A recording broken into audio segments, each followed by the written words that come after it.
Praise the Lord, sir. Praise the Lord. Hallelujah.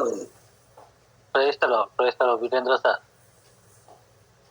Thank you. ପ୍ରଭୁଙ୍କର ପବିତ୍ର ନାମକୁ ମୁଁ ଧନ୍ୟବାଦ ଦେବି ଏଇ ପ୍ରଭାତରେ ବିଶେଷ କରି ମତେ ସୁଯୋଗ ଦେଉଥିବା ବୀରେନ୍ଦ୍ର ସାର୍, ବିନୟ ସାର୍ ମୁଁ ବିଶେଷ ଧନ୍ୟବାଦ ଦିଏ ତଥା ସିଷ୍ଟର ମଧୁସ୍ମିତା ସୁନ୍ଦର ଭାବରେ ଆମ ସମସ୍ତଙ୍କୁ ପ୍ରଭାତରେ ଲିଡ୍ କରନ୍ତି ତାହାକୁ ମଧ୍ୟ ଧନ୍ୟବାଦ। ଖାସ କରି ସଞ୍ଜୟ ଭାଇ ଗୀତ ଆରାଧନାରେ ସେ ଲିଡ୍ କରନ୍ତି। ଯେତେ ସବୁ ଅଛନ୍ତି ଆମେ ଏଇ ମିଟ୍ ପ୍ଲାଟଫର୍ମରେ ଏ ଡିଭାଇସ୍ ଗୁଡାକର ପ୍ରଭାତରେ ଉପସ୍ଥିତିରେ ଆପଣ ସମସ୍ତଙ୍କୁ ପହର ପ୍ରେସ୍ ଦ ଲର୍ଡ ଜଣାଏ। ଆଜି ଆମେ କିଛି ଏକ ସ୍ୱତନ୍ତ୍ର ବାକ୍ୟ ଶୁଣିବା। ଏଇ ବାକ୍ୟ ଏମିତି ବାକ୍ୟ ମାନେ ପସନ୍ଦ କରନ୍ତି ନାହିଁ, ଜେନେରାଲି ପସନ୍ଦ କରନ୍ତି ନାହିଁ ଇନ୍ ଦ ସେନ୍ସ ବାକ୍ୟ ସମସ୍ତେ ପସନ୍ଦ କରନ୍ତି, ଖାସ କରି ଆଶୀର୍ବାଦ ଉପରେ ଶୁଣିବା ପାଇଁ ବହୁତ ଲୋକ ଇଚ୍ଛା କରନ୍ତି। କିନ୍ତୁ ଆଜି କିଛି ବିଷୟ ମୁଁ କହିବି, ମୁଁ ଯେତେବେଳେ ବହୁତ ଜାଗାରେ ମୁଁ ପ୍ରଚାର କରେ ଜୁମ୍ ପ୍ଲାଟଫର୍ମରେ, ଏପରିକି ଏଇଟା ସରୁ ସରୁ ଆଉ ଗୋଟେ ଜୁମ୍ରେ ମୁଁ ଜଏନ୍ କରିବି, ତାହା 5ଟା ଅଥର ଅଛି। ତ ମୁଁ ଯେତେବେଳେ ଜୁମ୍ ପ୍ଲାଟଫର୍ମ ଗୁଡାକରେ ଶିକ୍ଷା ଦିଏ, ପ୍ରଚାର କରେ, ଏଇ ପ୍ଲାଟଫର୍ମକୁ ମତେ ଟିକେ ସ୍ୱତନ୍ତ୍ର ଲାଗେ। ପ୍ରଭୁଙ୍କ ଠାରେ ଏଇ ପ୍ଲାଟଫର୍ମର ବିଶ୍ୱାସୀନିକୁ ମୁଁ ଶିଶୁ ଭାବରେ ଦେଖେ ନାହିଁ, ଆଉ ଟିକେ ପରିପକ୍ୱ ୟୁଥ୍ ମାନେ ପ୍ରଭୁଙ୍କର ଶିକ୍ଷାରେ ବାକ୍ୟରେ ସ୍ପିରିଚୁଆଲି ମ୍ୟାଚୁର୍ଡ ବିଶ୍ୱାସ ବୋଲି ମୁଁ ଫିଲ୍ କରେ, ଆଉ ତାହା ହିଁ ମୁଁ ଅନୁଭବ କରେ। ତାହାକୁ ଆଖି ଆଗରେ ରଖି ମୁଁ ପହରଦିନଠୁ ମୁଁ ଚିନ୍ତା କରୁଛି, ପ୍ରାର୍ଥନା କରୁଛି, ପ୍ରଭୁ କଣ କହିବି। ବାକ୍ୟ ତ ପ୍ରଭୁ ଗୁଡ଼ାଏ ମୋ ପାଖରେ ଅଛି, କିନ୍ତୁ ଏଇ ବିଷୟ ମୁଁ ମନସ୍ଥ କଲି, ଯାହାକି ଆଜି ହୋଇପାରେ କେତେ ଲୋକମାନଙ୍କ ପାଇଁ ଏଇଟା ଆଶିଷର କାରଣ ହେଇପାରିବ। ମୋ ସହିତ ଖୋଲନ୍ତୁ ଆପଣମାନେ ମାଥ୍ୟୁ ଲିଖିତ ସୁସମାଚାର ତାର 28 ଗ୍ରେଟ୍ କମିଶନ। ପ୍ରଭୁଙ୍କର ଏଇ ମହାନ ଆଜ୍ଞା ଉପରେ ଅଳ୍ପ ସମୟ ପ୍ରଭୁଙ୍କର ବାକ୍ୟରୁ ଦେଖିବା। ମାଥ୍ୟୁ ତାର 28, 18, 19, 20 ଆପଣମାନେ ଯୋଉମାନେ ପାଉଛନ୍ତି ପଢିବେ, ନହେଲେ ମୁଁ ଏଇ ପ୍ରଥମ ବାକ୍ୟଟା ମୁଁ ପଢିଦେବି। ପୁଣି ଯୀଶୁ ସେମାନଙ୍କ ନିକଟକୁ ଆସି ଆଳାପ କରି କହିଲେ, ସ୍ୱର୍ଗ ଓ ପୃଥିବୀର ସମସ୍ତ ଅଧିକାର ମତେ ପ୍ରଦତ୍ତ ହୋଇଅଛି। ଅତଏବ ତୁମମାନେ ଯାଇ ସମସ୍ତ ଜାତିର ଲୋକମାନଙ୍କୁ ପିତା ପୁତ୍ର ପବିତ୍ର ଆତ୍ମାଙ୍କ ନାମରେ ବାପ୍ତିସ୍ମ ଦେଇ ମୁଁ ତୁମମାନଙ୍କୁ ଯେଉଁ ଶିକ୍ଷା ଯେଉଁ ଆଜ୍ଞା ଦେଇଅଛି ସେସବୁ ପାଳନ କରିବାକୁ ଶିକ୍ଷା ଦେଇ ସେମାନଙ୍କୁ ଶିଷ୍ୟ କର। ଆଉ ଦେଖ, ଯୁଗାନ୍ତ ପର୍ଯ୍ୟନ୍ତ ସର୍ବଦା ମୁଁ ତୁମମାନଙ୍କ ସଙ୍ଗେ ସଙ୍ଗେ ଅଛି। ପ୍ରେଜ୍ ଦ ଲର୍ଡ। ଧ୍ୟାନ କରି ଶୁଣିବା, ତେବେ ବୁଝିପାରିବା, ନହେଲେ ଆମେ ବୁଝିପାରିବା ନାହିଁ। ଏଇ ଯୋଉ 18, 19, 20 ପଦ ଆମେ ଦେଖୁଅଛୁ, ଯୀଶୁ ବାର୍ତ୍ତାଳାପ କରୁଛନ୍ତି ନିଜର ଶିଷ୍ୟମାନଙ୍କ ସହିତ।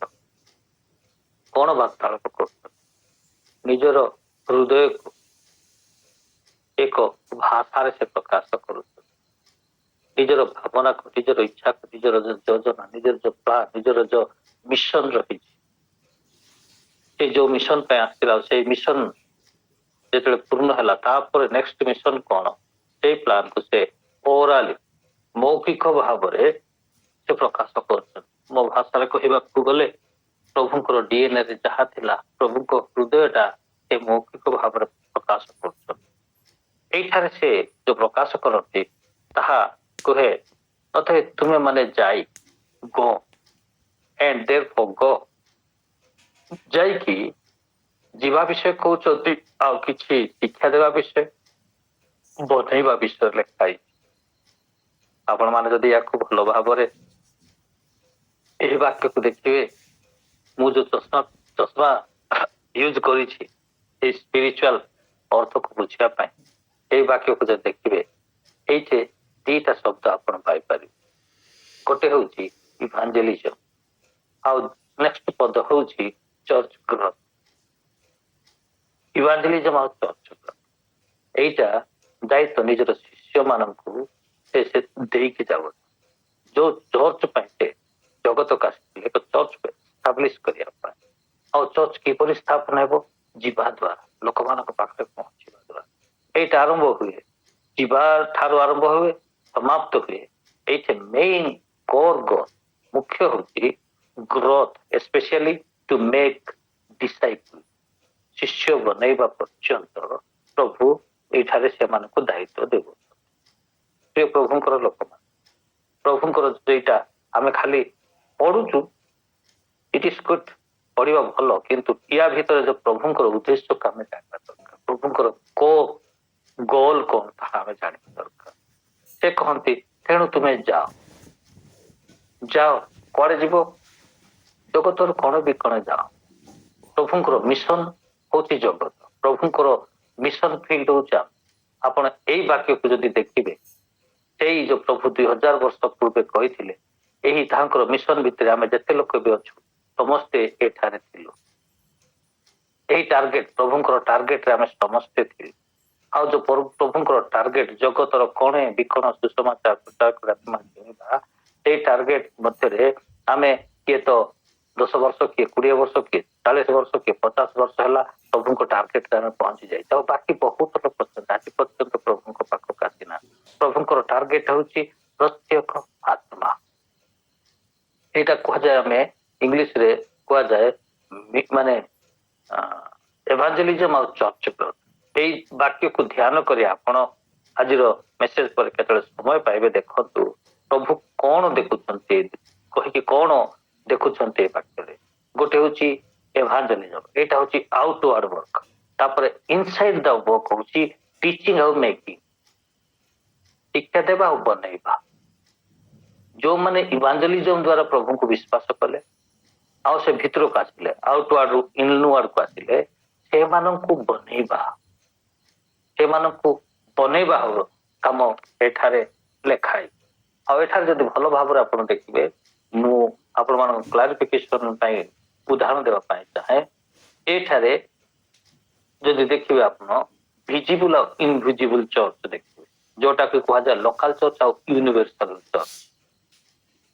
ଏଇ ପଦ ଗୁଡାକରେ ଆପଣ ଦେଖିବେ ଲୋକାଲ ଚର୍ଚ୍ଚ ଆମର, ଯେମିତି ଆମର ଚର୍ଚ୍ଚର ନାଁ ହଉଛି ବେର୍ସେବା, ତାକୁ ମାନେ ଗୁଡାଏ ଚର୍ଚ୍ଚ ଡିନୋମିନେସନ ଅଛି, ଏଗୁଡା ଗୁଡାଏ ଲୋକାଲ ଚର୍ଚ୍ଚ। କିନ୍ତୁ ତା ଭିତରେ ଯୋଉ ମେକିଂ ଆଉ ନର୍ଚରିଂ, ମେକିଂ ଡିସାଇପଲ, ଟିଚିଂ, ସେତିକି ଭିତରେ ସେମାନେ ଗୋଟିଏ ଲେଭେଲରୁ ଆଉ ଗୋଟେ ଲେଭେଲ ବା ଲୋକାଲ ଚର୍ଚ୍ଚରୁ ୟୁନିଭର୍ସାଲ ଚର୍ଚ୍ଚକୁ ଯିବା ଦରକାର। ୟୁନିଭର୍ସାଲ ଚର୍ଚ୍ଚ ହଉଛି ଯୋଉ ସତୀ କନ୍ୟା ଚର୍ଚ୍ଚ, ସତୀ କନ୍ୟା ତୁଲ୍ୟ ଯୋଉ ମଣ୍ଡଳୀ ହେଇବ, ଦିନକୁ ଦିନ ପ୍ରମୋଶନ ହେଇ ଦ୍ୱିତୀୟ ଆଗମନ ସମୟରେ ପ୍ରଭୁ ଭିଜିବୁଲ ଚର୍ଚ୍ଚକୁ ବିବାହ ହେବେ ନାହିଁ, ଇନଭିଜିବୁଲ ଚର୍ଚ୍ଚ, ଯୋଉ ଚର୍ଚ୍ଚ ଯୋଗ୍ୟ ହଉଥିବେ, ଯୋଉ ବିଶ୍ୱାସୀ ଯୋଗ୍ୟ ହଉଥିବେ, ସେମାନଙ୍କୁ ସେ ବାହା ହେବେ, ସେମାନଙ୍କୁ ନେଇକି ଯିବେ। ତେଣୁ ଆଜିର ଆମର ମୁଖ୍ୟ ବିଷୟ ଥିବ ଯେ ଏଇ ଯୋଉ ଯୀଶୁ ପଠଉଛନ୍ତି ଶିଷ୍ୟମାନଙ୍କୁ ଶିଷ୍ୟ ବନେଇବା ପାଇଁ। ମନେ ରଖିଥାନ୍ତି, ଏଇ ଷ୍ଟେଟମେଣ୍ଟ ପାସରୁ ନାହିଁ। ଶିଷ୍ୟମାନଙ୍କୁ ପଠଉଛନ୍ତି ଶିଷ୍ୟ ବନେଇବା ପାଇଁ। ଟିଚର ମାନଙ୍କୁ ଯଦି ପଠାଯିବ ସ୍କୁଲରେ ପାଠ ପଢେଇବା ପାଇଁ, ସେମାନଙ୍କୁ ଷ୍ଟୁଡେଣ୍ଟ ମାନଙ୍କୁ ବନେଇବା ପାଇଁ ନୁହେଁ, ସେମାନଙ୍କୁ ଟିଚର ବନେଇବା ପାଇଁ ପଠାଯାଏ। ଏଇଟା ହଉଛି ବିବ୍ଲିକାଲ ପ୍ରିନ୍ସିପଲ। ଆଉ ଏଇ ଯୋଉ ଦିଟା ଶବ୍ଦ ମୁଁ କହିଲି, ଚର୍ଚ୍ଚ ଗ୍ରୋଥ ଆଉ ଇଭାଞ୍ଜେଲିଜମ, ସେ ଉପରେ ମୁଁ କିଛି ସମୟ କହି ସମାପ୍ତ କରିବି। ଆଜି ସେମିତି କିଛି ଉତ୍ସାହ ବାକ୍ୟ ମୁଁ କହିବି ନାହିଁ, ଇଏ ହେବ, ସିଏ ହେବ, ଇଏ ହେବ, ଆଶୀର୍ବାଦ ଅନୁଗ୍ରହ। କିନ୍ତୁ ଆଜି ମେଇନଲି ଆପଣଙ୍କ ଆଉ ମୋର, ମତେ ପ୍ରଭୁ 2000 ବର୍ଷ ପୂର୍ବେ କଣ ଦେଖୁଥିଲେ, ଆମେ ତାଙ୍କ ଦୃଷ୍ଟିରେ କିଏ, ଆମେ କଣ କରିବା ଦରକାର, ଏଇ ଯୋଉ 18, 19, 20 ପଦ ଆପଣ ମାନେ ଦେଖିବେ। ଆଉ ଏଇଠାରେ ଆମେ ଦେଖିପାରିବା ଖାସ କରି ତିନିଟା ଚର୍ଚ୍ଚ ଗ୍ରୋଥ ଉପରେ ଦେଖିପାରିବେ। ଗୋଟେ ହଉଛି ଇଣ୍ଟରନାଲ ଗ୍ରୋଥ, ଆଉ ଗୋଟେ ହଉଛି ଏକ୍ସପାନସନ ଗ୍ରୋଥ, ଆଉ ଗୋଟେ ହଉଛି ଏକ୍ସଟେନସନ ଗ୍ରୋଥ। ପୁନର୍ବାର ମୁଁ ରିପିଟ କରିବା ପାଇଁ ଚାହେଁ, ଗୋଟେ ହଉଛି ଇଣ୍ଟରନାଲ ଗ୍ରୋଥ, ଆଉ ଗୋଟେ ହଉଛି ଏକ୍ସପାନସନ ଗ୍ରୋଥ, ଆଉ ଗୋଟେ ହଉଛି ଏକ୍ସପାନସନ ଗ୍ରୋଥ।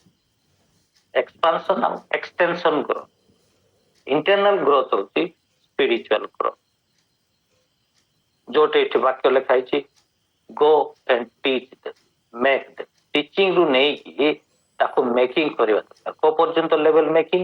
ବିଶ୍ୱାସୀଠୁ ଶିଷ୍ୟ ବନାଅ। ସେମାନଙ୍କୁ ବନେଇ ବନେଇ ବନେଇ ବନେଇ ଶିକ୍ଷା ଦେଇ ଦେଇ ଦେଇ ଦେଇ ସେମାନଙ୍କୁ ବିଶ୍ୱାସୀ ଲେଭେଲରେ ରଖ, ସେମାନଙ୍କୁ ଶିଷ୍ୟ ଲେଭେଲକୁ ବନାଅ।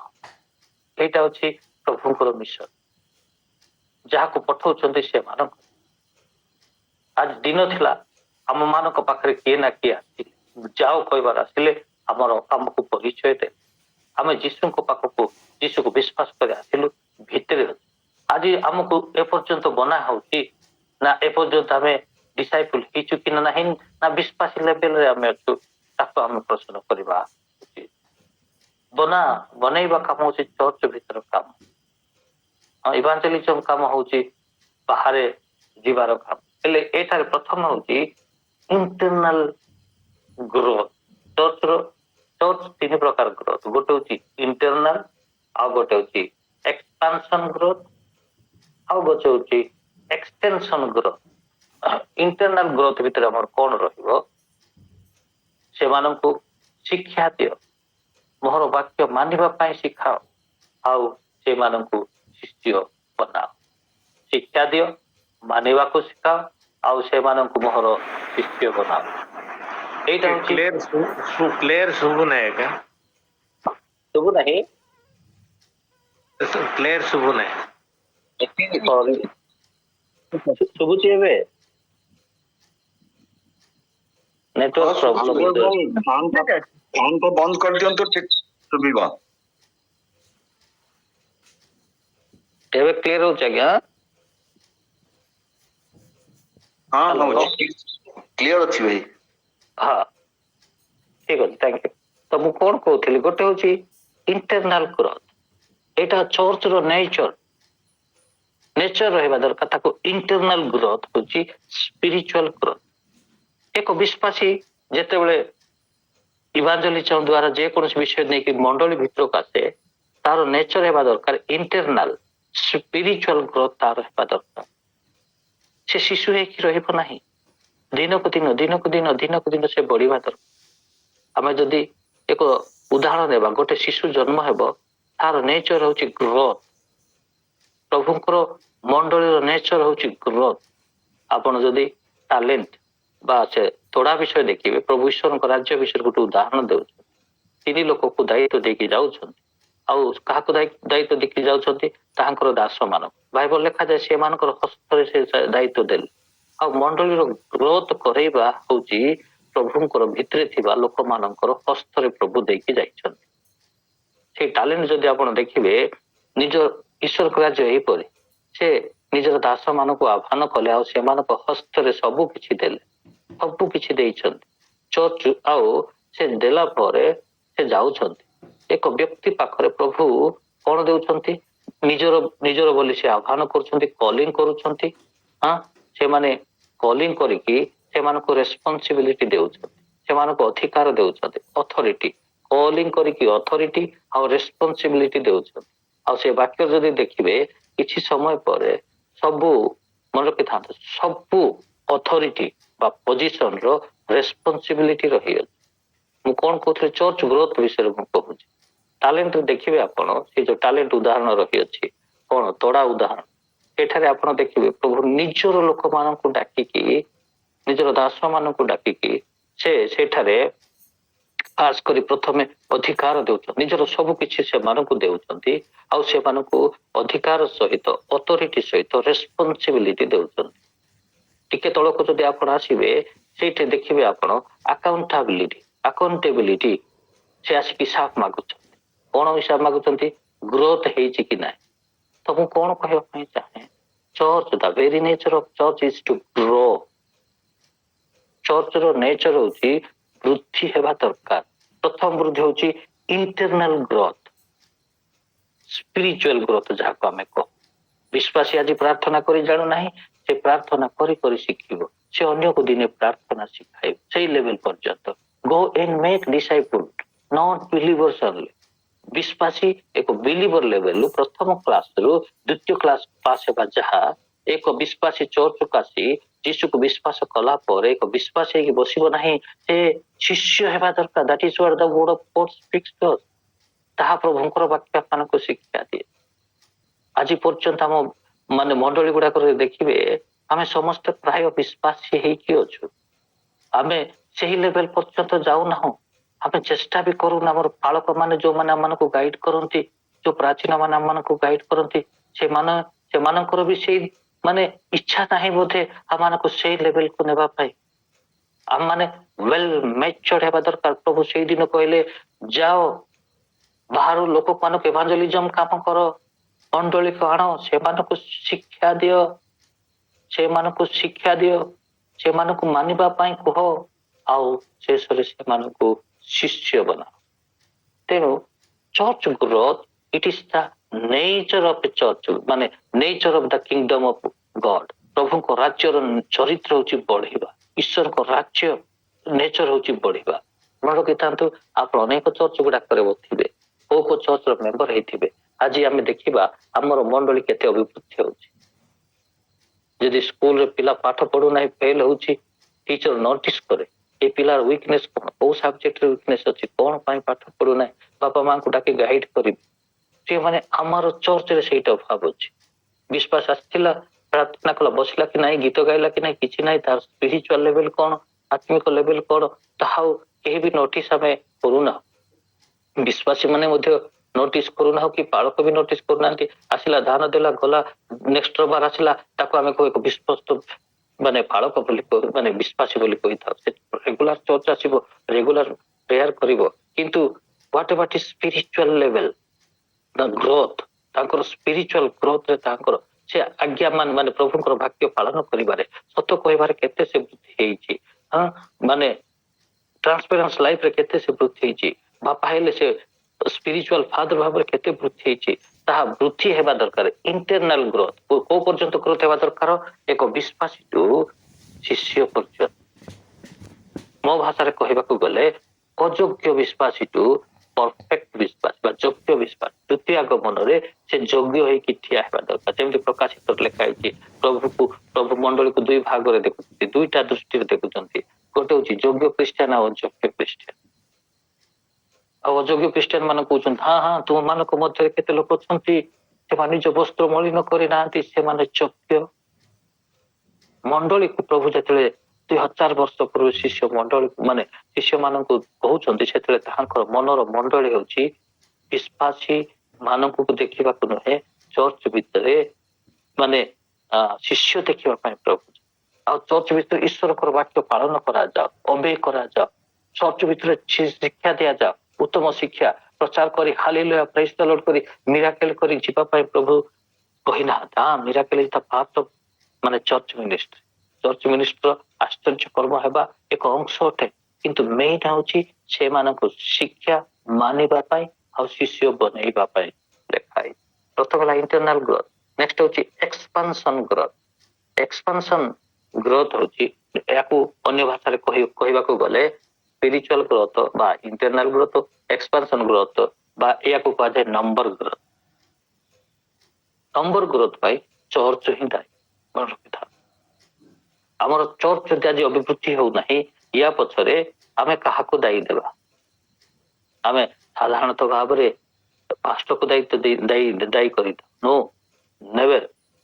ବାଇବଲ ଲେଖାଯାଏ କୋ ଇଭାଞ୍ଜେଲିଜମ, ଯୋଉ ଚର୍ଚ୍ଚରେ ଇଭାଞ୍ଜେଲିଜମ ହେବ, ଗୁଡାଏ ପ୍ରକାର ଇଭାଞ୍ଜେଲିଜମ ଅଛି, କିନ୍ତୁ ସେଇ ଇଭାଞ୍ଜେଲିଜମ ଯଦି ଚର୍ଚ୍ଚରେ ହଉନାହିଁ, ଚର୍ଚ୍ଚ ଗ୍ରୋଥ ହେବ ନାହିଁ, ନମ୍ବର ଗ୍ରୋଥ ହେବ ନାହିଁ। ଫାଷ୍ଟ ଆମେ ସ୍ପିରିଚୁଆଲ ଗ୍ରୋଥ ଦେଖୁଛୁ, ମାନେ ଆମେ ନ୍ୟୁମେରିକାଲ ଗ୍ରୋଥ ଯାହାକୁ ଆମେ କହୁ, ନମ୍ବରରେ ଚର୍ଚ୍ଚ ଗ୍ରୋଥ ହେବା ଦରକାର। ନ୍ୟୁମେରିକାଲ ଗ୍ରୋଥ 3 ପ୍ରକାର ହୋଇଥାଏ। ପ୍ରଥମ ହଉଛି ବାୟୋଲୋଜିକାଲ ଗ୍ରୋଥ ଚର୍ଚ୍ଚରେ ହୋଇଥାଏ। ବାୟୋଲୋଜିକାଲ ମାନେ ଆମେ ଖ୍ରୀଷ୍ଟିଆନ ପରିବାର 10 ପରିବାର ଅଛୁ, ଏଇ ବର୍ଷଟେ ଭିତରେ 2 ପରିବାର କି 3 ପରିବାର ପିଲା ଜନ୍ମ ହେଲେ, 3ଟା ମେମ୍ବର ଆଡ ହେଲେ, ଏଇଟା କୁହାଯାଏ ବାୟୋଲୋଜିକାଲ ଗ୍ରୋଥ ଚର୍ଚ୍ଚର। ଆଉ ଗୋଟେ ହଉଛି ଟ୍ରାନ୍ସଫର ଗ୍ରୋଥ। ନମ୍ବରରେ ମୁଁ କହୁଛି ନମ୍ବର ଗ୍ରୋଥ ଚର୍ଚ୍ଚର ଯୋଉ ସଂଖ୍ୟା ଅଭିବୃଦ୍ଧି ପାଇଁ 3ଟା ମାଧ୍ୟମ ହଉଛି, ଗୋଟେ ହଉଛି ବାୟୋଲୋଜିକାଲ ଗ୍ରୋଥ, ଆଉ ଗୋଟେ ହଉଛି ଟ୍ରାନ୍ସଫର ଗ୍ରୋଥ। ଉଦାହରଣ ସ୍ୱରୂପ ଆପଣଙ୍କ ଗାଁରେ କିଏ ଜଣେ ଟ୍ରାନ୍ସଫର ହେଇକି ଆସିଲେ, ଟିଚର ଟ୍ରାନ୍ସଫର ହେଇକି ଆସିଲେ, ଖ୍ରୀଷ୍ଟିଆନ ଟିଚର, ଆପଣଙ୍କ ଏରିଆରେ ଜଣେ ଖ୍ରୀଷ୍ଟିଆନ ଲୋକ ଆସିଲେ, କୌଣସି ଟ୍ରାନ୍ସଫର ହେଇକି ଆସିଲେ, ମାନେ ସେତେବେଳେ ଆପଣଙ୍କର ନମ୍ବର ବଢିବ, କାହିଁକି ସେ ଆସିକି ଆପଣଙ୍କର ଚର୍ଚ୍ଚରେ ବସିବେ।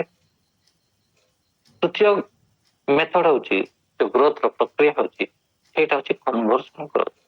ସେଇ ବିଷୟରେ ଏଠାରେ ଲେଖା ହେଇଛି, ଯାଅ ମୋ ନାମରେ ଲୋକମାନଙ୍କୁ ଯିବାକୁ ସେ କହନ୍ତି। ହେଲେ ଚର୍ଚ୍ଚ ଗ୍ରୋଥ ମେନଲି ଇଭାଞ୍ଜେଲିଜମ ଯୋଉଟା ଯାଅ ବୋଲି କହୁଛନ୍ତି ଇଭାଞ୍ଜେଲିଜମ ଉପରେ ନିର୍ଭର କରେ। ଆଜି ଆମେ ପ୍ରଶ୍ନ କରିବା, ଯେତେ ଲୋକ ଆମେ ଏଠାରେ ଅଛୁ, ଆପଣ ନିଜେ ପ୍ରଶ୍ନ କରନ୍ତୁ ଆପଣଙ୍କର ଚର୍ଚ୍ଚ କେତେ ଇଭାଞ୍ଜେଲିଜମ କାମ କରୁଛି। ଆପଣଙ୍କର ଚର୍ଚ୍ଚ ଯଦି ଇଭାଞ୍ଜେଲିଜମ କାମ କରିବ, ଆପଣଙ୍କର ଚର୍ଚ୍ଚ ଗ୍ରୋଥ ପାକ୍କା ହେବ। ଆପଣଙ୍କର ଚର୍ଚ୍ଚ ପାକ୍କା ଗ୍ରୋଥ ହେବ, ତାହା ଆପଣ ଜାଣିବା ଦରକାର। ମୋର ଏଇଟା ଭାଷ୍ଟ ସବଜେକ୍ଟ, କିନ୍ତୁ ମୁଁ କିଛି ସରେଇବି, ବାକି ସବୁ ରହିଯିବ। ଏଇଟା ଏଇ ଯୋଉ ଇଭାଞ୍ଜେଲିଜମ କରିବା କଥା, ଏହାର ମେଥଡ ବି ଅଛି ଇଭାଞ୍ଜେଲିଜମ। ହଁ, ଏଇଟା କରିବ କି এই ইভাঞ্জেলিজম কাମ?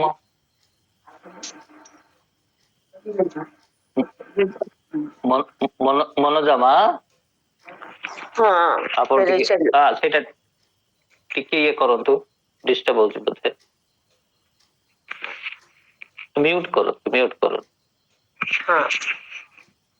तो ये जो चर्च रो प्रभुଙ୍କର कोर माने डीएनए रे चर्च ग्रोथ। चर्च ग्रोथ पाहिले हमर कोन दरकार, सेटा चर्च ग्रोथ इंटरनल ग्रोथ बा दरकार, तापरे एक्सपांशन ग्रोथ माने नंबरिकल ग्रोथ हेबा दरकार। आ गोटे होची एक्सटेंशन ग्रोथ। एक्सटेंशन ग्रोथ होची गोटे चर्च आ गोटे चर्च को निर्माण करे, जहाँ को कुआ जाए कि डटर चर्च। आमे 20 वर्ष जो देखिबे आपण, से चर्च बाप्टिस्ट चर्च गोटे ही चर्च खंब भले ठिया तार एक्सपांशन है ना। डटर चर्च से माने केबे तयारी करी ना, केतेले तयारी करी छे जेतेले इवांजेलिज्म काम।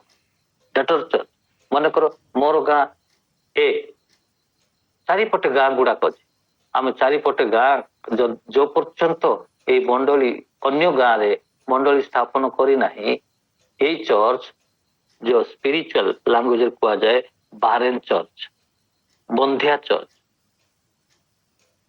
ये चर्च को बारेन चर्च कहन। से जन्म दे जानी ना, जन्म दे शिखी ना, से निजे जन्म हला, से निजे मरी गला, से एक्सपांस माने एक्सटेंशन हो ना चर्च। तो प्रति चर्च रो नेचर होची इंटरनल ग्रोथ बा स्पिरिचुअल ग्रोथ, तापरे एक्सपांशन ग्रोथ जोटा का हमें कहू न्यूमेरिकल ग्रोथ, आउ एक्सटेंशन जोटा का हमें कहू डटर चर्च। प्रति चर्च डटर चर्च निर्माण करबा दरकार, ता पाखा पाखी निर्माण करबा दरकार। मो रायगड़ा रे थिली, मन रखिता तो मो गोटे बंबू बोली गां को जाथि, फास्ट गुरुंगुड़ा गली, गुरुंगुड़ा रु आमे आरंभ कलु बंबू रे गोटे चर्च निर्माण हैला, तापरे जापा बोली निर्माण कला, तापरे ऊपर जापा बोली निर्माण। कोन पा निर्माण हैला? हम मानकर मिशन होची गो मेक डिसाइपल, जीवा दरकार। किए जीव? पास्टर न किए जने कहले, ध्यान कर सुनंत, एटा केवल पास्टर दायित्व नहीं, पालकर दायित्व कौन मु शिखे। What is the role of a leader or pastor for church growth and evangelism, से विषय मु आपन को कहबी। एठारे इवांजेलिज्म काम करिवो, एटा किए जने कहले एनीवन जे भी हो ना काई, जे यीशु को विश्वास करला से जने जने missionary. Anyone, he could be educated, he could be uneducated, he could be employed or he could be a layman। एक साधारण व्यक्ति है पा जिए हो ना कहीं की, जे यीशु को विश्वास कला से जने evangelist, is a missionary of God। ये प्रभुଙ୍କର लोक आम चर्च ग्रोथ न हेबा पछर कारण हैला एई सत्य मंडली जाहि नाही। आमे सत्य जेपरि ठिका देइछु पास्टर, पास्टर सत्य जेपरि जणे का ठिका नेइछि चर्च ग्रोथ रो दायित्व ताको का प्रभु देइछ, किंतु बाइबल हमको सेमिति शिक्षा दिए नाही। Go and make disciple. से डिसाइपल जाय का गोटे डिसाइपल बनाई, से डिसाइपल जाय मु कहू नाही जे पास्टर समस्त देबे बोल। एटा होची स्पिरिचुअल रेस्पोंसिबिलिटी, प्रत्येक व्यक्तिर एक आत्मिक दायित्व। प्रथम दायित्व हला go and preach Christ, evangelism काम। नेक्स्ट दायित्व होची get ready to meet Christ. प्रथम होची go and preach Christ. It is for out people.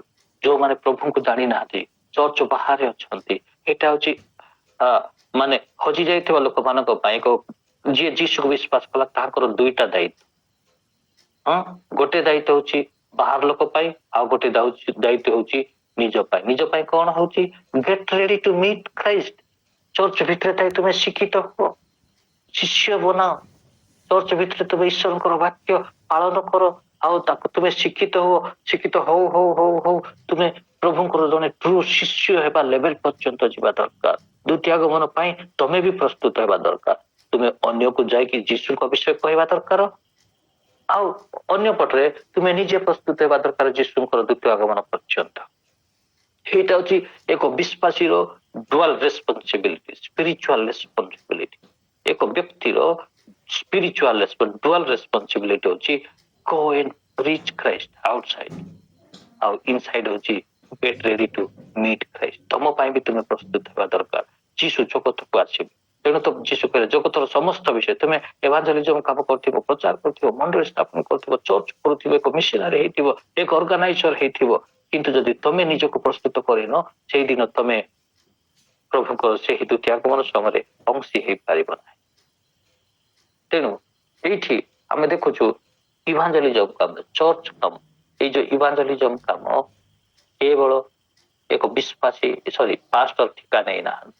ଏଇଟା ସମସ୍ତଙ୍କର ଦାୟିତ୍ୱ। ଏଇଟା ସମସ୍ତଙ୍କର ଦାୟିତ୍ୱ। ସେମାନେ ପ୍ରଭୁଙ୍କର ସୁସମାଚାର, ଯିଏ ଯୀଶୁକୁ ବିଶ୍ୱାସ କଲା ସେ ଜଣେ ଜଣେ ପ୍ରଭୁଙ୍କର ଜଣେ ମିଶନାରୀ। କାହିଁକି? go and make disciple. Disciple should go and make another disciple. That disciple should go and make another disciple. That disciple should go and make another disciple. This is the process. ପ୍ରଭୁ ଏଇଟା ଚାହାନ୍ତି। ଯଦି Thomas ଏଇଠିକୁ ଇଣ୍ଡିଆକୁ ଆସି ନଥାନ୍ତେ, ସେ ଯଦି ଆଉ ଜଣେ ବିଶ୍ୱାସୀକୁ ଡିସାଇପଲ କରିନଥାନ୍ତେ, ସେ ବିଶ୍ୱାସୀ ଯଦି ଆଉ ଜଣେ ସୁସମାଚାର କହିନଥାନ୍ତେ, ସେ ଯଦି ଆଉ ଏଭାଞ୍ଜେଲିଜମ କାମ କରିନଥାନ୍ତେ, ମୁଁ ଆଜି ଜୟପୁରରେ ବସିକି ଏହି ଶିକ୍ଷା ଦେଇପାରୁନଥାନ୍ତି। ମନେ ରଖିଥାନ୍ତୁ, ପ୍ରତ୍ୟେକ ବିଶ୍ୱାସୀର ଦୁଇଟା responsibility, go and make, go ଆଉ making, go ଆଉ making। ଆପଣ ମାନେ ଆଉ ମୁଁ ନିଶ୍ଚିତ ହେବା ଦରକାର ଆମର ପ୍ରଥମ ମାନେ ଚର୍ଚ୍ଚ ଗ୍ରୋଥ ପାଇଁ ଆମ ପ୍ରତ୍ୟେକ ବ୍ୟକ୍ତିର ଦାୟିତ୍ୱ। ପାଳକର ପାଳକ ସେ ଆମମାନଙ୍କୁ ଗାଇଡ କରିବେ, ସେ ଲିଡ କରିବେ, ସେ ଆମମାନଙ୍କୁ। ମୁଁ ଯେତେବେଳେ ରାୟଗଡ଼ା ଥିଲି, ଆପଣ ବିଶ୍ୱାସ କରିବେ ନେକ୍ସଟ ଯୋଉ ଡଟର ଚର୍ଚ୍ଚ 3ଟା ହେଲା, ମୋର କୌଣସି ଭୂମିକା ନାହିଁ। ବିଶ୍ୱାସୀ ମାନେ ଯାଇଛନ୍ତି, ବିଶ୍ୱାସୀ ମାନେ କହିଛନ୍ତି। ଏବେ କଣ୍ଟେକ୍ସଟ ଆଉ ସେମିତି ନାହିଁ। ମାସ୍ ମାନେ ଇଭାଞ୍ଜେଲିଜମ ହେଇପାରିବ ନାହିଁ। ଡାଇରେକ୍ଟ ଯାଇକି ଆପଣ ଟ୍ରାକ୍ ଦେଇପାରିବେ ନାହିଁ। ଏବେ ମେଥଡ ସବୁ ଚେଞ୍ଜ ହେବ। କଣ୍ଟେକ୍ସଟ ବେସରେ ଈଶ୍ୱରଙ୍କର ସେବା ହବ, ଆଉ ସେଇ ଲେଭେଲରେ ଆଉ ସେବା ହେଇପାରିବ ନାହିଁ ଏଇ ଦିନ ମାନଙ୍କରେ। ତ ଆମମାନଙ୍କର ମେଥଡ ବି ଆମେ ଚେଞ୍ଜ କରିବା ଦରକାର। ତ ଏଇ ଯୋଉ ସୁସମାଚାର କଥା ମୁଁ କହୁଅଛି, ପ୍ରତ୍ୟେକ ବ୍ୟକ୍ତି ବାଇବଲ ଧରି ସୁସମାଚାର କହିବା କଥା ମୁଁ ଆପଣମାନଙ୍କୁ କହୁନାହିଁ। ଆମର ମେଥଡୋଲୋଜି ଚେଞ୍ଜ ହେବା ଦରକାର। କେମିତି ଆମେ ଈଶ୍ୱରଙ୍କର ମଣ୍ଡଳୀକୁ ଅଭିବୃଦ୍ଧି କରିବା, ନମ୍ବରରେ ଆଉ ସ୍ପିରିଚୁଆଲ ଗ୍ରୋଥରେ। କେମିତି ଏକ୍ସଟେନସନ ଆଉ ଏକ୍ସପାନସନ ଆମର ଚର୍ଚ୍ଚ କିପରି ହେବ। ମୁଁ ଆପଣମାନଙ୍କୁ ଏକ ସୁସମାଚାର ବା ଇଭାଞ୍ଜେଲିଜମ ଗୋ ବିଷୟରେ କହିବି। କେତେଟା ମେଥଡ ଆପଣମାନଙ୍କୁ ମୁଁ କହିବି। ଏଇଟା ପ୍ରଥମ ଆମେ ଯେତେବେଳେ ଦେଖିବା, ପ୍ରଥମ ମେଥଡ ହଉଛି ଟେଷ୍ଟିମୋନିଆଲ ଇଭାଞ୍ଜେଲିଜମ। କଣ ଟେଷ୍ଟିମୋନିଆଲ ମାନେ? ଆପଣ ଟେଷ୍ଟିମୋନି ଲୋକମାନଙ୍କୁ ଦେବେ, ସିଚୁଏସନ ଦେଖି, କଣ୍ଟେକ୍ସଟ ଦେଖି। ଉଦାହରଣ ସ୍ୱରୂପ ଜଣଙ୍କ ଘରେ ସଦାବେଳେ ଅଶାନ୍ତି ହେଇକି ରହୁଛି, ଆପଣ ତାହାକୁ ମିଶିଲେ, କେତେବେଳେ ସୁଯୋଗ ପାଇଲେ ଆପଣ ନିଜର ଟେଷ୍ଟିମୋନି ଦେବେ। ଏଇଟା ଯୀଶୁଙ୍କର ସୁସମାଚାର, ଆପଣ ତାହାକୁ କହୁଛନ୍ତି। କିପରି ଭାବରେ ଆପଣଙ୍କ ପରିବାର ଏହି ସମସ୍ୟା ଥିଲେ ମଧ୍ୟ ଦିନ ପ୍ରଭୁ ତାକୁ ଉଦ୍ଧାର କରିଛନ୍ତି। ତାହା କୁହାଯାଏ ଟେଷ୍ଟିମୋନିଆଲ ମାନେ ଇଭାଞ୍ଜେଲିଜମ। ଆଉ ଦ୍ୱିତୀୟ ହଉଛି ରିଲେସନାଲ ଇଭାଞ୍ଜେଲିଜମ। ରିଲେସନାଲ ଇଭାଞ୍ଜେଲିଜମ ମାନେ ଆପଣଙ୍କ ସହିତ ଯିଏ ଭଲ ରିଲେସନ ଅଛି, ସେମାନଙ୍କୁ ସମୟକୁ ଦେଖି, ସୁଯୋଗକୁ ଦେଖି, କଣ୍ଟେକ୍ସଟକୁ ଦେଖି। ମନେ ରଖିଥାନ୍ତୁ, ସମୟ, ସୁଯୋଗ ଆଉ କଣ୍ଟେକ୍ସଟ। ଆପଣ ଯାହାକୁ ବି ପାଉଛନ୍ତି ତାହାକୁ ପ୍ରଭୁଙ୍କର ସେହି ଉତ୍ତମ ପ୍ରେମ ଦେଖାନ୍ତୁ। ସମୟ ରିଲେସନ ଯଦି କାହା ସହିତ ଅଛି, ପ୍ରଭୁଙ୍କର ପ୍ରେମ ସେମାନଙ୍କର ଅଭାବ ସମୟରେ ଆପଣ ଠିଆ ହୁଅନ୍ତୁ। You are expressing the love of Jesus Christ. ଆପଣ ଭାବିବା ଭୁଲ ଥିବ ଆପଣ ଇଭାଞ୍ଜେଲିଜମ ମାନେ ଯାଅ କୁହ ଯୀଶୁ ଆସିଥିଲେ ଯୀଶୁ ମରିଗଲେ ଖାଲି ସେତିକି କହିବା ଇଭାଞ୍ଜେଲିଜମ ନୁହଁ। To express the love of Jesus Christ, to express the nature of Jesus Christ itself ହଉଛି ଇଭାଞ୍ଜେଲିଜମ କରିବା, ଈଶ୍ୱରଙ୍କର ପ୍ରେମ ଦେଖେଇବା। ଏକ ରିଲେସନାଲ ବେସରେ ଆପଣ ଇଭାଞ୍ଜେଲିଜମ କରିପାରିବେ। ଆଉ ସର୍ଭିସ ବା ଲାଇଫଷ୍ଟାଇଲ ବେସରେ ଆମେ ଇଭାଞ୍ଜେଲିଜମ କରିପାରିବା, ଈଶ୍ୱରଙ୍କର ପ୍ରେମକୁ ଦେଖେଇ ପାରିବା। ମୁଁ ଲମତାପୁରରେ ଥିଲି। ଲମତାପୁର ଥିଲା ପରେ 3 ବର୍ଷ ପରେ ଆମ ପଡିଶାରେ ଗୋଟେ ବ୍ରାହ୍ମଣ ପରିବାର ଅଛନ୍ତି, ସିମେଣ୍ଟ ଦୋକାନ ଅଛି, ସେମାନଙ୍କର ରୋଡ ଦୋକାନ ଅଛି, ବଡ ଲୋକ। ଗୋଟେ ଦିନ ତାଙ୍କର ସ୍ତ୍ରୀ ମୋର ମିସେସ୍ ଆଉ ମୋ ସହିତ ଜଣେ ପାଳକ ସେ କୋରାପୁଟ ରହନ୍ତି ସୁରେନ୍ଦ୍ର ମାଳି ବୋଲି, ତାଙ୍କ ମିସେସ୍ ଆଉ ମୋ ମିସେସ୍ ଥିଲେ। ତାଙ୍କ ସେ 2 ଜଣକୁ ସେ ପଡିଶାର ସ୍ତ୍ରୀ ଘର ପଚାରୁଛନ୍ତି, ଆମେ 3 ବର୍ଷ ହେଲାଣି ତମେ ଏଠାରେ ଆସିକି ରହିଛ, ତମ ପରିବାର କେବେ ବି ଆମେ ଅଶାନ୍ତି ହେବାଟା ଆମେ ଦେଖିନା, କେବେ ବି ଆମେ ଦେଖିନା। ସେତେବେଳେ ସେ ସୁରେନ୍ଦ୍ର ଭାଇଙ୍କର ମିସେସ୍ କହିଥିଲେ, ପ୍ରଭୁ ଆମମାନଙ୍କୁ ଗଣ୍ଡଗୋଳ ହେବା ପାଇଁ ଡାକି ନାହାନ୍ତି। ଆମ ପାଖରେ ମିସ୍ ଅଣ୍ଡରଷ୍ଟାଣ୍ଡିଂ ଥିଲେ ବି ଆମେ ମ୍ୟୁଚୁଆଲ ଷ୍ଟାଣ୍ଡିଂ ଖ୍ରୀଷ୍ଟଙ୍କ ପ୍ରେମରେ ଆମେ କ୍ଷମା ଦେବୁ, ଆନନ୍ଦ ହେବୁ। ପ୍ରିୟମାନେ, ଆପଣ ମାନଙ୍କର ଲାଇଫଷ୍ଟାଇଲରେ ଆମର ଲାଇଫଷ୍ଟାଇଲରେ ଆମେ ଖ୍ରୀଷ୍ଟଙ୍କୁ ପ୍ରଚାର କରିପାରିବା। ଆମେ ଆମ ମାନଙ୍କର ଲାଇଫଷ୍ଟାଇଲ ଆଉ ଗୋଟେ ହଉଛି ଅକେସନାଲ ଇଭାଞ୍ଜେଲିଜମ। ଅକେସନାଲ ମାନେ କେତେବେଳେ ଆପଣ ହଠାତ୍ କାହାକୁ ଦେଖିଲେ, ଫର ଏକ୍ସାମ୍ପଲ ଆପଣଙ୍କର ଜର୍ଣ୍ଣି ମେଟ୍, ଆପଣଙ୍କ ଯାତ୍ରାରେ କିଏ ଯାଉଛନ୍ତି, ଯାତ୍ରାରେ ତ ସମସ୍ତେ ପରିଚୟ ଲୋକ ନଥିବେ, ଆପଣଙ୍କ ସିଟରେ କିଏ ବସିଥିବେ, ଆପଣ ସୁଯୋଗକୁ ଖୋଜିବା ଦରକାର। ମୋର ମେଥଡ ଆପଣ ମାନଙ୍କୁ କହି ରଖିବା ପାଇଁ ଚାହେଁ। ମୁଁ ଯାହା ପାଖକୁ ବି ଯାଏ, ମୁଁ ଯାହାକୁ ବି ମିଶେ, ଦୋକାନକୁ ଯାଏ କି ହୋଟେଲକୁ ଯାଏ, ମୁଁ ପଚାରେ କେମିତି ଅଛନ୍ତି, ପରିବାର କେମିତି, ସେମାନଙ୍କ ପିଲାମାନଙ୍କ ବିଷୟରେ ପଚାରିବି। ତାପରେ ମୋର ମେନ୍ ଫୋକସ ଥିବ ତାଙ୍କର ଇନକମ ସୋର୍ସ, ବିଜନେସ ଉପରେ ପଚାରିବି। ଆଉ ମୁଁ ମୋ ଦ୍ଵାରା ଯେତିକି ହେବା କଥା ତାକୁ ଗାଇଡ କରିବି। ଏମିତି ଗାଇଡ କରୁ କରୁ କରୁ ମୁଁ ଶେଷରେ ପ୍ରଭୁଙ୍କର କଥା ମୁଁ କହିବି। ଆପଣ ମୁଁ ସୁଯୋଗକୁ ଅନ୍ୱେଷଣ କରିବା ଦରକାର, କେମିତି ଅକେସନାଲ ଆମେ ଲୋକମାନଙ୍କୁ ମଧ୍ୟ ସୁସମାଚାର ଦେଇପାରିବେ। ଉଦାହରଣ ସ୍ୱରୂପ ମୁଁ ଯୁଆଡେ ବି ଯାଏ ପ୍ରୋଗ୍ରାମରେ ମୋ ଜିପରେ ଏମିତି ଖାଲି ଯାଉଥାଏ, ସିଟ୍ ତ ଖାଲି ଅଛି, ମୁଁ ସଦାବେଳେ ସୁଯୋଗ ଦେଖୁଥାଏ କିଏ ହାତ ମାରିବ କି, ମୁଁ ଦେଖିବି ତାକୁ ବସେଇବି ଆଉ ମୁଁ ସୁସମାଚାର ପ୍ରଚାର କରିବା ପାଇଁ ସୁଯୋଗ ପାଇବି। ଆମେ ଅକେସନାଲ ଇଭାଞ୍ଜେଲିଜମ କରିପାରିବା, ବୁଝିପାରିଲେ। ସୋ ପ୍ରିୟମାନେ, ପ୍ରଭୁଙ୍କର ବାକ୍ୟ ମାନଙ୍କୁ ଶିକ୍ଷା ଦିଏ। ଚର୍ଚ୍ଚ ଗ୍ରୋଥ ହଉଛି ଇଟ୍ is the nature of a church. ଏଇଟା ହଉଛି ପ୍ରଭୁଙ୍କର ଭିଜନ, ଏଇଟା ହଉଛି ପ୍ରଭୁଙ୍କର ହାର୍ଟ କ୍ରାଇ। ଚର୍ଚ୍ଚ ଗ୍ରୋଥ କରିବା, ଚର୍ଚ୍ଚ ଗ୍ରୋଥ ବିଶ୍ୱାସୀ କରିବେ, ମନେ ରଖିଥାନ୍ତୁ। ସେମାନେ ଏଭାଞ୍ଜେଲିଜମ କାମ କରି କେମିତି ଟ୍ରାକ୍ଟ ଧରିକି ନାହିଁ, ବାଇବଲ ଧରିକି ନାହିଁ, ଆପଣଙ୍କର ହୁଏତ ୱାର୍କ ମେଟ୍ ହେଇଥାଇ ପାରନ୍ତି, ମର୍ଣ୍ଣିଂ ୱାର୍କ ମେଟ୍ ହେଇଥାଇ ପାରନ୍ତି, ଆପଣଙ୍କର ହୁଏତ ଜବ୍ ମେଟ୍ ହେଇପାରନ୍ତି, ଆପଣଙ୍କର ହୁଏତ ମାନେ ବିଜନେସ ମେଟ୍ ହେଇପାରନ୍ତି। ସେମାନଙ୍କର ପାଇଁ ଆପଣଙ୍କର ଟାର୍ଗେଟ ରଖିବା ଦରକାର। ସେମାନଙ୍କ ପାଇଁ ଆପଣ ଟାର୍ଗେଟ ରଖିବା। ସେମାନେ ହଉଛନ୍ତି ଆପଣଙ୍କର real mission field. They are the opportunity for you. କିଏ ଜଣେ କହିଲେ ସେ 9ଟାରେ ବାହାରିଲେ, ପୁଣି ଆଉ ଜଣେ ପଚାରିଲେ ସାର୍ ଆପଣ କୁଆଡେ ଯାଉଛନ୍ତି, ମୁଁ ଯାଉଛି ମୋର ମିଶନ ଫିଲ୍ଡ ବୋଲି କହିଲେ। କୁଆଡେ? Mission field. ଆକ୍ଚୁଆଲି ସେ ବ୍ୟାଙ୍କରେ କାମ କରନ୍ତି, ସେ ଯାଉଛନ୍ତି ମିଶନ ଫିଲ୍ଡ। ଏକ ବିଶ୍ୱାସୀ ବ୍ୟାଙ୍କରେ କାମ କରୁଛନ୍ତି ଆଉ ବ୍ୟାଙ୍କ ତା ପାଇଁ ମିଶନ ଫିଲ୍ଡ। ସେ ସେଠାରେ ସୁସମାଚାର ପ୍ରଚାର କରେ, କିନ୍ତୁ ବାଇବଲ ଧରିକି ନୁହେଁ, ମାଷ୍ଟର ପଦବୀ ପାଇକି ନୁହେଁ। ସେ କେତେବେଳେ ସୁଯୋଗ ଖୋଜୁଥିବେ, କାହାକୁ ଟେଷ୍ଟିମନି କହିଥାନ୍ତି ପରା, ସେ କେତେବେଳେ ସୁଯୋଗ ଦେଉଥିବେ କାହା ପାଇଁ ପ୍ରାର୍ଥନା କରି ପରା। ପ୍ରିୟ ପ୍ରଭୁଙ୍କ ଲୋକମାନେ, ଆମେ ଯେତେ ଲୋକ ଏଠାରେ ଅଛୁ, ଏରାଉଣ୍ଡ 58 ଲୋକ ଆମେ ଅଛୁ, ଅଲ ଟୁଗେଦର ଆମେ 8 ଲୋକ ଅଛୁ। ଆମମାନଙ୍କର କର୍ମକ୍ଷେତ୍ର ଆମମାନଙ୍କର ମିଶନ ଫିଲ୍ଡ ହେବା ଦରକାର, ତେବେ ଚର୍ଚ୍ଚ ଗ୍ରୋଥ ହେବ, ତେବେ ସୋଲ ୱିନିଂ ହେବ। ଆମ ପ୍ରତ୍ୟେକ ଲୋକର ଏଇଟା ହଉଛି ରେସ୍ପନ୍ସିବିଲିଟି, ଆମମାନଙ୍କର ମଣ୍ଡଳୀକୁ ଅଭିବୃଦ୍ଧି କରିବା ପାଇଁ। ମୁଁ 2 ମିନିଟ୍ କହି ସମାପ୍ତ କରିବି, ଗୁଡାଏ ବିଷୟ ମୁଁ ସ୍କିପ୍ କରି ଯାଉଛି। ଏକ ଚର୍ଚ୍ଚରେ ଏଇ ସବୁ କାମ ହେବା ପାଇଁ, ଏକ ଚର୍ଚ୍ଚ ବା ପାଳକର କାମ ହଉଛି ବିଶ୍ୱାସୀ ମାନଙ୍କୁ ଉତ୍ସାହ ଦେବା, ସେମାନଙ୍କୁ ଟ୍ରେନିଂ କରିବା, ସେମାନଙ୍କୁ ବନେଇବା, ସେମାନଙ୍କୁ ଇନ୍ସପାୟାର କରିବା, ସେମାନଙ୍କୁ ଗାଇଡ କରିବା, ସେମାନଙ୍କୁ ପ୍ରଭୁଙ୍କର ବାକ୍ୟରେ ନର୍ଚର କରିବା ଆଉ ସେମାନଙ୍କୁ ପ୍ରସ୍ତୁତ କରିବା। କଣ ପାଇଁ ପ୍ରସ୍ତୁତ କରିବା? କଣ ପାଇଁ ପ୍ରସ୍ତୁତ କରିବା? ଗୋ ଖାଲି ଚର୍ଚ୍ଚ ଭିତରେ ଆମେ ଆମେ ନିଜେ ନିଜ ଆମେ ସ୍ୱାର୍ଥ ରଖି ଖାଲି ଆମେ ନିଜେ ପ୍ରଭୁ ଠାରେ ବଢିଲେ ହେବ ନାହିଁ। ଆତ୍ମା ଯାକ ବାହାରେ ପଡିଅଛି। ଗୋ ଯୋଉ ଚର୍ଚ୍ଚ ଗୋ ବୋଲି କହୁନାହିଁ ବିଶ୍ୱାସୀ ମାନଙ୍କୁ, ସେ ଚର୍ଚ୍ଚରେ ଅଭିବୃଦ୍ଧି ହେବ ନାହିଁ। ସେଇ ଚର୍ଚ୍ଚ ଏକ ବାରେନ ଚର୍ଚ୍ଚ ହେଇକି ରହିବ।